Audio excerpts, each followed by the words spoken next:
Welcome to the inaugural Property Matters version, specialist for cladding and all issues to do with Royal Artillery Quays. I'm very pleased to say that we have our founder member, Hamish McLay, here of Search Convey. We have Steve Day of the Building Safety Scheme.org, the one-man mission to bring Barretts to justice, and Silas J of WiggyWam. And we are honoured today to be joined also by Sahand Mozafari, who is actually a resident of the Royal Artillery Quays, so therefore can give great first-hand evidence. So, Hamish, I'll just toss you straight under the bus. Why are we here today?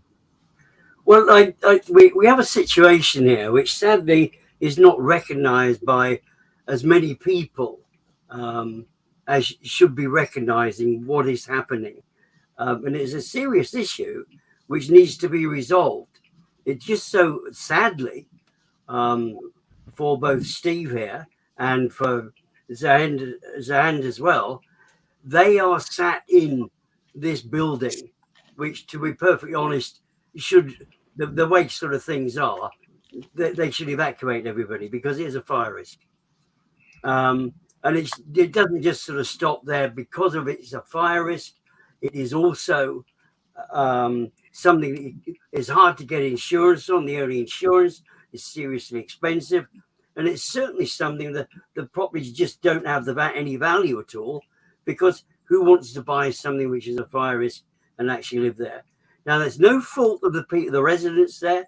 I mean, Steve had nothing to do with it. Zahend had nothing to do with it. The builders know what materials shouldn't be there, but they're not doing anything about it. Now, we are forefronting what's going on at Royal Artillery Quays, because there are, I can't remember, I mean, I'm sure that Steve will go out and tell us there are thousands of people all over the country in the same sort of position. And the worst situation possible that Sahand is actually still in, he was sold a property by somebody who knew that there was a fire risk in the property. There's a word for that. I think it's called fraud. I'm sure of it. Of course, it's probably all sub judice, and of course, that's my opinion. Oh, exactly. Carry on. Yeah. Okay, so I'm going to go straight over to Steve. Steve, welcome once again. He's been with us a couple of times before. An amazing the process and the progress you've made, although there's lots to be done. What appears to me is it's not so much that they were using the wrong materials, so that's obviously the case. The way they put them on, the fastenings, for instance, meant that they turned a bad situation into an untellable one. And now we're, by your own reporting to me the other day, we're in a position where Barrett are trying to say, well, we've done the bulk of it. We're going to leave the last little bit, but it's just about okay. When the insurers basically say no. Am I close? Yes, you're right on the money there, and that's a case in point. So Barrett are basically digging in due to the fact they are allowed to, in law, to leave flammable material on existing buildings that crucially is banned on new buildings. And at Royal Artillery Quays, there are these flammable spandrel panels, but they have no idea what the product is. They can't identify it, and they have no fire test evidence to say these flammable panels are safe. So it's very difficult for us to know if these panels are safe or not. And if we don't think they're safe, the insurance for the lenders certainly don't. And they've stated, and there's two key quotes now, that ABI and Property Mart, the largest estate agent body in the UK, both recognise that it's not just the minimum as these developer contracts. It needs to take into account the safety of the building. And we have been condemned by citing this watered down standard to flammable material to remain on our building. And that's just unacceptable. And that will give us permanent high insurance in perpetuity. Okay, Silas, I read only the other day that there are nearly 10,000 similarly afflicted properties. I mean, are Barrett trying to hold on in this case because they know that once the hammer drops on this, they're going to be suddenly responsible for millions of pounds of reparations. And perhaps that's not an undeserved position to be put in, to be honest, from what I'm hearing. I think you're absolutely right, Gareth. There is thousands and thousands of homeowners, from what I'm understanding, that have been put into this situation where they've invested their hard-earned life savings, if you like, into a deposit for a property. They've saddled themselves with a mortgage, and these buildings are now worth substantially less than when they bought them. And the running costs of insurance are so much higher. And I don't feel that it's morally or ethically correct that they should be saddling the homeowners with these challenges. So it ought to fall back to Barratt, and Barratt ought to be pulling their finger out and doing it. Now, from what I understand, the cost of full remediation from Steve, I understand, is in the region of £350,000, which is probably the market value of one, maybe two properties in that development. So we're not talking millions and millions of pounds. And I don't know what Barratt's annual profits are, but probably a drop in the ocean for the year, to put that right. So I don't think it's over the top. I don't think that's what they're worried about, though. I think they're worried about the legal ramifications, because if they admit any form of wrongdoing that they should have had forethought before this, that opens them up to a lot of legal wranglings and potentially further reparations on behalf of the homeowners. I think that's what they're scared of. You open can open worms everywhere. Quite right, and I think the parallel or the opposite side to that situation is what then happens to the value of all of these apartments across the country. And what then happens to the reputation of the developer, that this then becomes almost etched in law that any solicitor looking at a property that was built by Barratt between X and Y date, well, we've now got to start to do some serious digging. And all of a sudden, this problem compounds beyond what it probably could be, to put it right now. So you're right. You take the virtual and the metaphorical cladding off, and underneath you see a rotten core. Sahand, a very large welcome to you. Thank you for taking the time out of your life to share this with us. I would like some personal testimony from you, really, talking about how it was when you first found yourself in this horrendous situation. What went through your mind, and also what you're doing now to try and gain justice? Well, first, thank you for providing this platform for people like me to be heard. Well, my story is I bought my flat early 2019 after years of saving for a down payment. And the process took about 4 months when I made an offer in November 2018 until it was finalized in March 2019. I moved in, received all sorts of welcome packages from Rendell and Rittner, which is the managing agents of the development. Set up a new account on the portal, subscribed to the newsletter, etc., etc. And it wasn't until just before COVID-19 hit that I started noticing the word cladding all over the newsletters. That's when it actually dawned on me that the building that I'm living in is a potential death trap. One careless cigarette butt could turn my home into a blazing inferno. At that point, there were some speculations between the residents. A couple of quotations came for the necessary remediations, and it showed that it could potentially cost each flat about £50,000 to £70,000, depending on the size. Good Lord. And given the deposit I had put for the house and the mortgage that was left and the market value of a flat that is in risk of fire with no planned remediation, it actually seemed financially sensible to just walk away from my home and I leave it if I could. And during that time, I was working for a company that manufactured life support ventilators.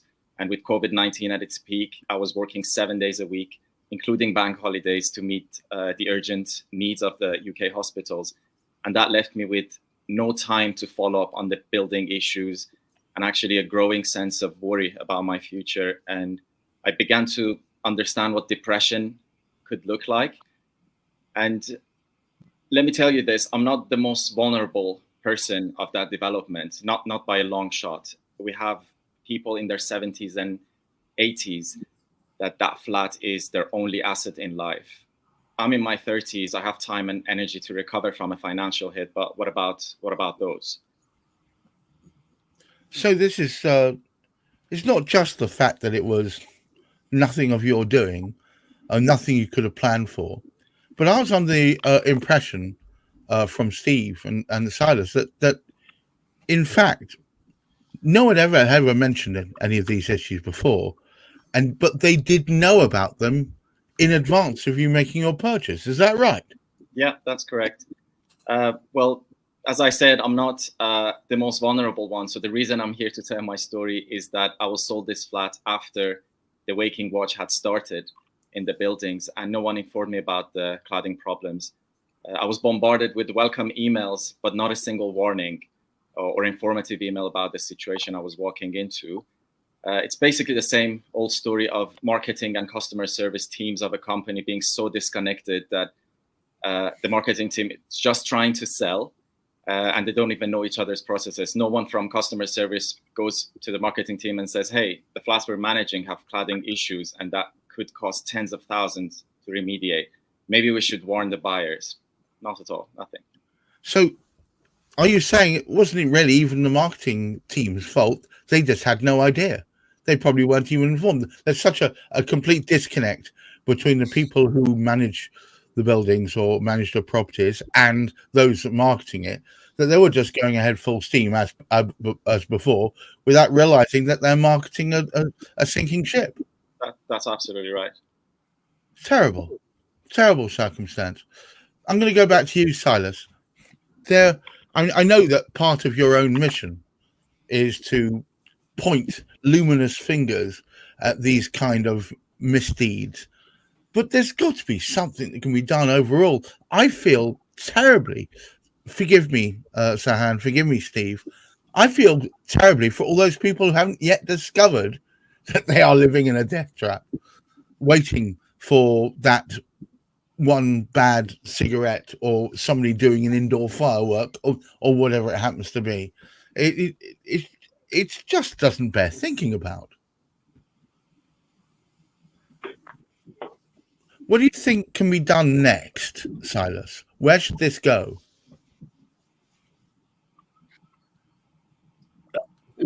This is the million-dollar question. I understand. I mean, in Sahand's case here, that I would immediately be going back to trading standards and looking at the legal paperwork that was in place, because somewhere something should have been disclosed. This is a material, an element of material information.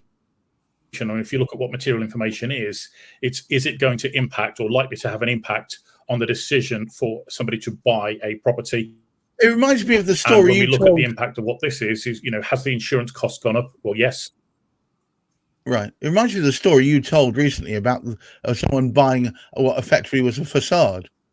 That's what's happened here. Poor Sahand, poor Steve have bought what on outside appearances looks like a decent enough property, but it just turns out that it's wrapped in petroleum jelly. Yeah. And that is ultimately a very difficult position for anybody to be in, and it needs to be resolved. And I know the work that Steve's doing with the 5th Earl of Lytton, that is really driving home this whole idea of holding the developer accountable. And I would like to see that go further beyond that to actually holding the board accountable. I think we in order to prevent this from happening again, it has to be held to a higher standard, that the board and the developer are held individually to account. That's the only way you're going to stop something like this happening again in the future, in my opinion. Hamish. Yeah, absolutely. Terrible, ridiculous times we live in. Can you wrap this up for me before we sign off? It's a big challenge because Actually, Hamish. Hamish, sorry, could I just mention a couple of statistics for your viewers? Yeah. Hit us with statistics, please. Just to help you round off, because we focused here just on what are the keys, but I think it's worth mentioning a few builder statistics. So under the developer remediation contracts, developers are top 50 signed up to remediate buildings above 11 meters. Right. So that means in our building, we've got life safety critical defects. So I'm looking at, and this is publicly available information, I'm looking at developer remediation contract, and on there is a builder list, and it's got the statistics. So I want to give the viewers a little bit of a feel for just how bad it is. So if we look at 100 buildings... Steve, your connection is a bit faulty. Is there any way you can... Yeah, it's... I don't know. Going a bit Dalek-y. Can you hear me? Yes, I can hear you. Seems better. Let's soldier on. Okay. So out of 700 buildings, Barratt are responsible for 178 remediation because they're so dangerous that there's life safety critical defects, and that's 25% of their buildings. Just to give you a figure. That's ridiculous. So look at Bellway. That's ridiculous. Yeah, 129 out of 503. That's another 25% of their buildings are too dangerous to live in. And Buckley, 80 out of 820. Ballymore, 27 out of 85. So, you know, these numbers are appalling. And in addition to that, we have 48 full evacuations because it's so dangerous. The fire brigade has had to evict people. And that's due to fire safety and structural defects. So we have a systemic problem across multiple builders. And their response to this crisis isn't to remediate everything, put their hands up and be responsible. It is to water down the standard for existing remediations to a standard far less than for new buildings. And then it's the force on residents like me and Sahand on conference calls where we're muted to accept that flammable, untested, unidentified, flammable XPS panels must stay on. And those panels could be, I'm not saying they are, they don't know they aren't, the same as where perhaps are a big part of that. I'm sorry, Steve. Now they can't. I'm sorry, Steve. It's too difficult to understand you. What I will ask is if you could put some of those stats together into a PDF and we could put a link to it, perhaps. And I think people should know. Yeah. Let me summarize. There are a vast number of buildings, not just made by Barratt, but other house builders and other builders, which contain properties which are not contrary to current building standards, and more importantly, flammable. And it's not just a matter of getting them to admit it, but also getting them to make the correct reparations and pay the residents enough that they're not left out of pocket. I mean, I heard that you guys are all sent around effectively that between you all, you need to pay what the best part of what I can't remember, it was over £1 million between all the residents. Sorry. Well, I mean, initially it was 13 million, so we were told that we'd have to fund 30 million of cladding, and Barratt decided that it would be good for us to keep the cladding system on. But it was only until we found that it was too dangerous to leave on, and then experts condemned it, including the cladding manufacturer, that they revised their position. Unfortunately, government came in and provided some funding. However, it's not going to give us the A1 rating, so we're still fighting. Yeah, of course. That's the thing. It's better. It's not good enough. Okay, well, look, I'm going to call it time now. Thank you very much for everyone taking part today. Thank you very much, Silas of WiggyWam, Steve Day, buildingsafetyscheme.org. If anybody wants to know more about what he and everyone at Artillery Keys is trying to achieve. Sahand, thank you for taking time out to help us spread the word. And of course, Hamish, my name's Gareth Wax with Many Purple Hats. We'll be here next Friday with the next exciting installment. Until then, I'm just going to play a little excerpt of the unofficial anthem.